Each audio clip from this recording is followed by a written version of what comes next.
Hello YouTube, and as the title of this video states, I live in an alternative retirement universe, at least compared to the other universe that seems to exist on YouTube and in the blogosphere and popular media. A couple of channels that I watch in particular sometimes give me the heebie-jeebies. I'm talking about Two Sides of FI and Early Retirement 500K. And then there are the articles out there in the blogosphere and in the popular press about just how unprepared so many Americans are to ever retire. The state of retirement planning and how prepared people are to ever retire is bleak. And if you take what you read as gospel, it looks like a lot of us are going to have to die working. And actually, for more and more of us, that seems to be the plan. In the popular press, I'm reading more and more about waiting until the age of 70 to begin drawing Social Security, and I suppose if you're rich, you might actually be able to pull that off. Some in that same print universe out there even suggest working until that same age. That is, that you plan to work until you're 70. How do I put this? WTF. You see, in my book, retiring at 70 is just like planning to die working, and not unlike planning to retire based wholly on luck, because your plan is based on hitting the health lottery and actually being lucky enough to live that long.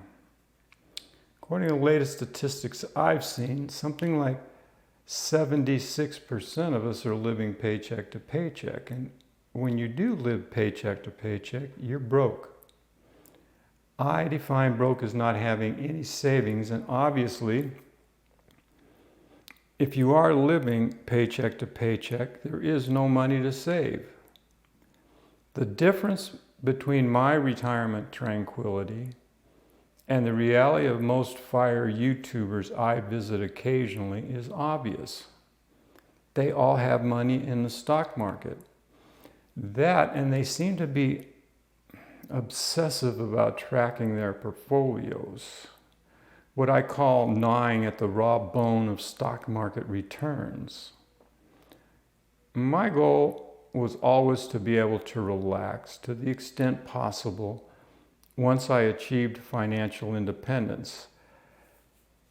I did not see how I could achieve that goal if my retirement well-being was tied to the stock market. So far as I'm concerned, and in my humble opinion, obsessing over my returns and obsessively watching the market go up and down was no way to live. Look,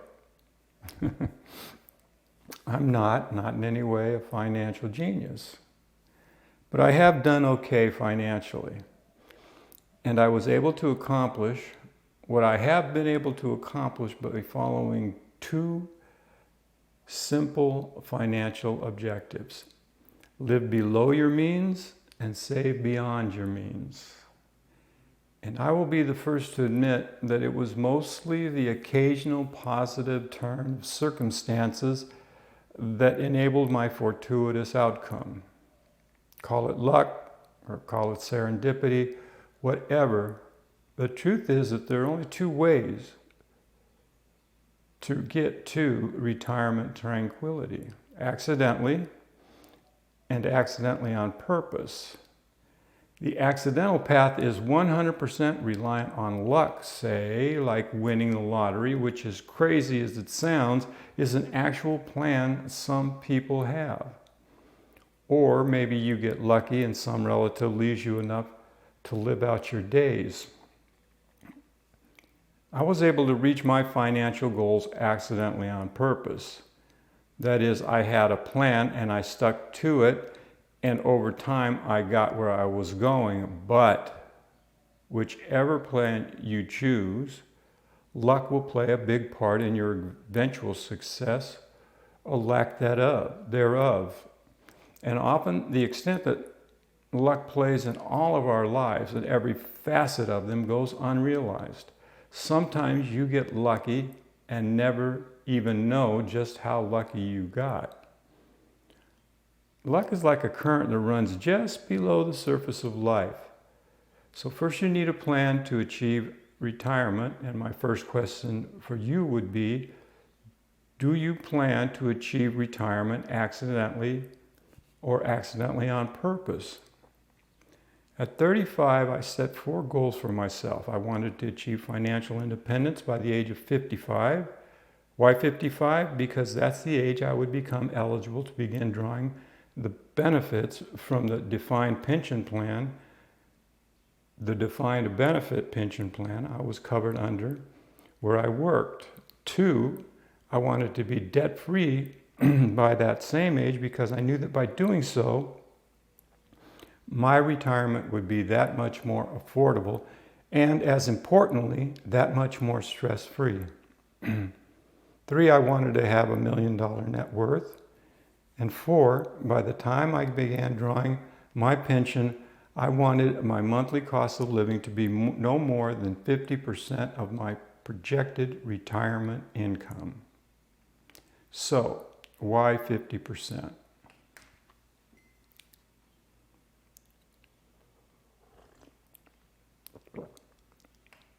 How did I come up with that number? Well, at 35, I was able to project that my pension benefit at 55 would be approximately 65% of my income the year I retired. So the amount of my monthly pension benefit would be 15% more every month than my monthly cost of living, and so I would have achieved financial independence by then as well. When I did at last finally begin collecting my benefits, it turned out that that projection was just about spot on. And I have not had a job or earned income since then. I did, however, have Schedule E income before and after I began drawing my pension benefits. You see, I had rental properties before and after I began drawing those benefits. But really, rental properties can be a pain in the butt occasionally. And I did not enjoy the level of retirement tranquility I was after while I owned those properties. However, after I realized the financial gains I was after, I sold those properties. It was then that I did finally realize the level of retirement tranquility I was after. It would be just as easy to escape the roller coaster ride of the stock market as well. Just sell out, just sell everything, just like I did. But if you're dependent on the fabled 4% withdrawal rate to finance your continued retirement, you're virtually imprisoned in the thinly gilded cage of historical stock market returns. So, yeah, I feel like I'm living in some sort of alternative retirement universe of 100% passive income, which is equal to about 5 times my cost of living. And every year, the amount of my pension income is adjusted for inflation. And here's the important part: I have 0 money in the stock market. And that is one less financial concern for me to worry about. So I invite you to share your thoughts on this. Which retirement universe do you live in? And as always, thank you for your time.